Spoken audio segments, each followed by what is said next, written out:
दोस्तों, तैयार हो जाइए एक ऐसी कहानी के लिए जो आपके दिल को छू लेगी और दिमाग को झकझोर कर देगी। ये कहानी है एक आदमी की जिसने सवाल पूछने की कीमत अपनी जान देकर चुकाई।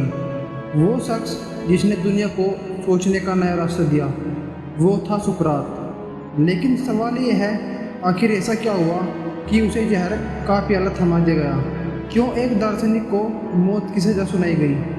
आइए इस रहस्यमयी और दार्शनिक कहानी में गोता लगाते हैं। दोस्तों, सुकरात का जन्म एथेंस के एक मध्यवर्गीय परिवार में हुआ था।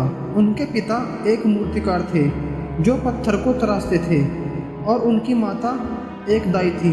साल 470 ईसा पूर्व एथेंस शहर, सड़कों पर हलचल, बाजारों में रौनक और इस भीड़ में एक अजीब सा आदमी, नंगे पाँव, साधारण कपड़े, दाढ़ी और उलझते बाल।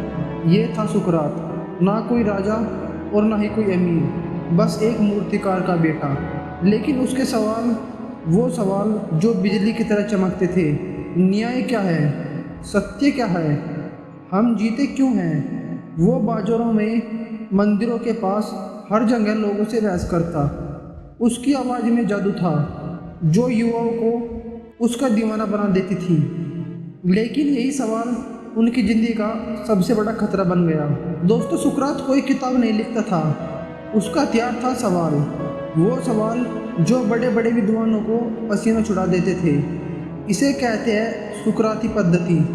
मान लो कोई राजनेता कहता है, मैं बहुत बुद्धिमान हूँ। सुकरात मुस्कुराते और पूछते, अच्छा, बुद्धिमानी का मतलब बताओ। फिर एक के बाद एक सवाल, जब तक वो शख्स अपनी अज्ञानता को खुद न मान ले, लोग बौखला जाते थे। लेकिन सुकरात कहते थे, सच्चा ज्ञान है अपनी अज्ञानता को स्वीकार करना। उनकी ये बातें युवाओं के दिल में आग लगा रही थी। लेकिन शक्तिशाली लोग उनसे जलने लगे। एथेंस उस समय एक ज्वालामुखी के किनारे खड़ा था। पेलोपोनेशियन युद्ध में हार, शहर में अराजकता और लोग डरे हुए। सुकरात के कुछ शिष्य विवाद संपन्न कामों में फंसे जिसने एथेंस को लहूलुहान कर दिया। सुकरात ने इनका समर्थन नहीं किया, लेकिन लोग उन्हें दोष देने लगे।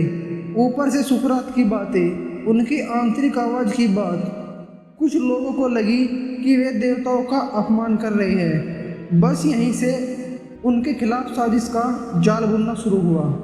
399 ईसा पूर्व एथेंस की अदालत में 501 जूरी। सुकरात पर 2 भयानक आरोप, देवताओं का अपमान, युवाओं को भ्रष्ट करना। सुकरात ने कोई वकील नहीं किया, वे खुद अदालत में खड़े हुए, ना डरे और ना ही झुके।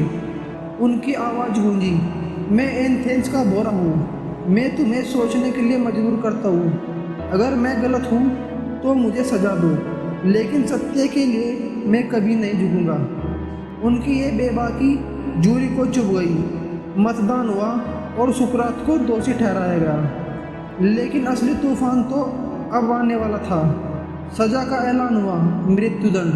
सुकरात को मौका था कि वे निर्वासन मांग ले, लेकिन उन्होंने कहा, मैं भागूंगा नहीं। एक सत्य मेरी ताकत है। उन्हें हेमलोक का जहर पीना था, एक ऐसा जहर जो धीरे धीरे शरीर को लकवा मार देता है। जेल में उनके आखिरी पल, उनके दोस्त रो रहे थे, लेकिन सुकरात शांत थे। वो हंसते हुए दर्शन की बात कर रहे थे। उन्होंने कहा, मृत्यु कोई अंत नहीं। एक सच्चा दार्शनिक आत्मा की अमरता में यकीन रखता है। फिर एक गहरी सांस के साथ उन्होंने जहर का प्याला उठाया।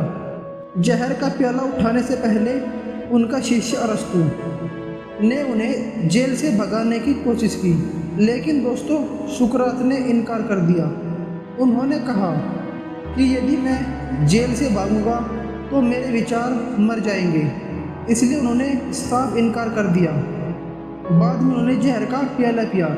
धीरे धीरे उनका शरीर सुन पड़ गया। उनकी आखिरी सांसों के साथ उन्होंने कहा, क्रिप्टो, हमें इथियोपियंस को एक मुर्गा चढ़ाना है। और फिर वे चुप हो गए, लेकिन उनकी आवाज़ आज भी गूंजती है। सुकरात मरे नहीं, वे अमर हो गए। उनके शिष्य प्लेटो ने उनकी बातों को लिखा। प्लेटो के शिष्य अरस्तु ने दर्शन को दुनिया के कोने कोने तक पहुंचाया। सुकरात की सुकरात पद्धति आज हमें सिखाती है सवाल पूछना, सत्य खोज और उनकी मौत ने एक सवाल जो छोड़ा। क्या हम अपने सिद्धांतों के लिए इतना साहस कर सकते हैं? तो दोस्तों, ये सुकरात की कहानी आपको कैसी लगी? क्या आप भी उनकी तरह सत्य के लिए लड़ सकते हैं? कमेंट में बताइए। अगर ये कहानी आपके दिल को छू गई हो तो लाइक करें और अपने दोस्तों को शेयर करें और हमारे चैनल को सब्सक्राइब करें ताकि ऐसी ही प्रेरणादायक कहानी मिस ना हो। चलिए, सवाल पूछते रहिए, सत्य खोजते रहिए। मिलते हैं अगले वीडियो में, तब तक के लिए जय हिंद।